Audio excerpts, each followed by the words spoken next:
Race Across the World wasn't lying to everyone. That's just how TV works. Lies, damned lies, and secret hotels.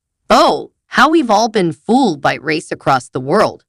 The BBC's explosively popular reality series, in which pairs of participants drive, sail, or perhaps even crawl from one geographical point to some distant other, has been rocked by new insider details about the show's production.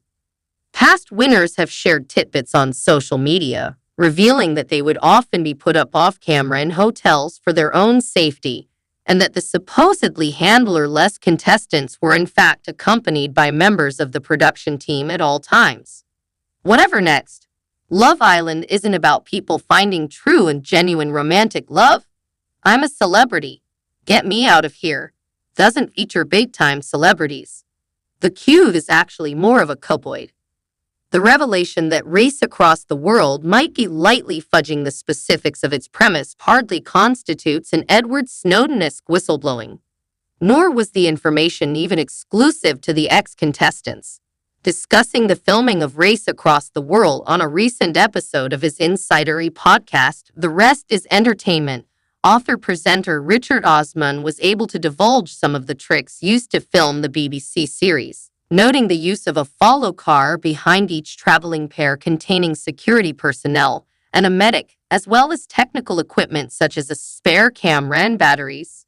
He explained that a second camera team would also retrace the steps of the racing pairs, capturing higher quality footage of the scenery, etc., to seamlessly weave into the finished product. That's not, however, to say that the show is completely phony in its concept. The couple would never see the follow car, Osman said. And that's why it's such a great show. It feels very natural. Everything is done to make the trip as genuine as possible.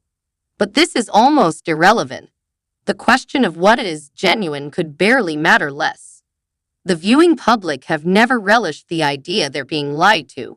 Recall, for instance, the time that Frozen Planet was found to have staged sequences featuring newborn polar bear cubs in a Dutch zoo, or the time that Britain's Got Talent winner Jules O'Dwyer discreetly switched out her performance Anxious Dog for a canine lookalike in the high-wire final of the 2015 ITV competition. The reality of any reality TV show is a precarious sham indeed. Once the artifice starts to peel, there's simply nothing to do but pick away at it. Would we notice if producers tried the same gambit with Ant and Dec, covertly subbing them out for a more affordable Sunderland-born duo called Arch and Dan? Who even knows? But, of course, the intention is never merely to deceive. In the case of Race Across the World, the unseen hotels are said to be there to ensure contestant safety, to prevent risky journeys into the dead of night.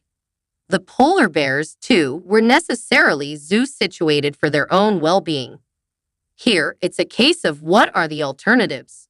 It is, after all, only television. The safety and well-being of those involved should be paramount. Better to weather allegations of fakery than allow even the slimmest possibility that harm would befall its contestants. It's just not worth it. More than this, though, the urge to fuss over the verisimilitude of a program like Race Across the World is rather missing the point. The series, described by our reviewer Nick Hilton as being like tourism but in a more intense, condensed, concentrated, and indeed exhausting form, has swelled in popularity not because of the technicalities of the race, but because of the color, both the vicarious escapism of documented travel and the lively personalities of its participants. This series saw sibling contestants Betty and James move viewers to tears with a candid discussion of personal issues, and the former's diagnosis with MRKH syndrome, Mayer-Rokitansky-Kuster-Hauser, a rare congenital disorder affecting the reproductive system. Race Across the World is TV, not reality. The stakes are a mere bagatelle. Ultimately, all that matters is what makes it to the screen. Is it entertaining? Is it causing any harm? These are the two questions that really need answering. Programs like this don't demand stringent authenticity. They only ask that you play along. If you want to watch couples arduously navigate great distances without a camera crew in sight, Pull up a deck chair inside your local IKEA. If you want to watch something fun, Race Across the World will surely do. Subscribe the channel to get such videos.